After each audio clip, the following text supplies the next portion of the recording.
একা একা আর ভালো লাগছে না। আজকে বিকেলবেলায় আমি আর আমার বোন বেরিয়েছিলাম একটু ঘুরতে, দিয়ে কিছুটা ঘুরে টুরে আসলাম। ঘুরে টুরে এসে এবার আমরা খাওয়া হচ্ছে এইগুলো। তা এর মধ্যে কি আছে চলো তোমাদের দেখাই কি খাবো আমরা। তো এর মধ্যে ছিল হচ্ছে কাপ কচুরি, যেটা নিয়ে এসেছিলাম। এর মধ্যে ছোট ছোট 5টা কচুরি ছিল, আর সাথে দিয়েছিল লঙ্কার আচার। মধ্যখানে প্যাকেটটা থেকে আমি একটু টেস্ট করে নিলাম, ভীষণ ঝাল ছিল, লঙ্কার আচারটা ভীষণই ঝাল ছিল। আর যে তরকারিটা দিয়েছিল, তরকারিটা বেশ টেস্টি ছিল, কচুরি দিয়ে খেতে, লঙ্কা আর আচার দিয়ে খেতে বেশ ভালোই লেগেছিল।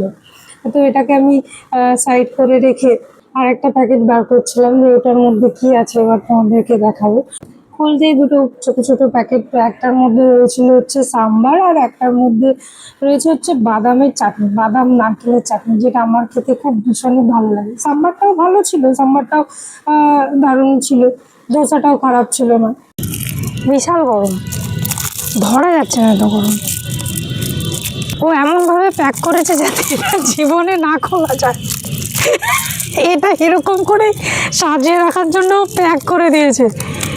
এরকম করে কে প্যাক করে? হ্যাঁ, 1 ঘন্টা তো আমার এই রাবার খুলতেই লাগলো রে। তো সাম্বারের মধ্যে আমি পেয়েছিলাম হচ্ছে ভেন্ডি, ওটাই বোনকে বলছিলাম যে বোন সাম্বারের মধ্যে ভেন্ডি কে দেয়।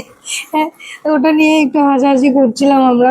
তারপরে ধোসাটা দিয়ে খেয়ে দেখলাম সাম্বারটা এবং বাদামের চাটনিটা বেশ বেশ ভালোই ছিল। সত্যি বলতে সাম্বারটা আমার বেশি টেস্টি লেগেছিল।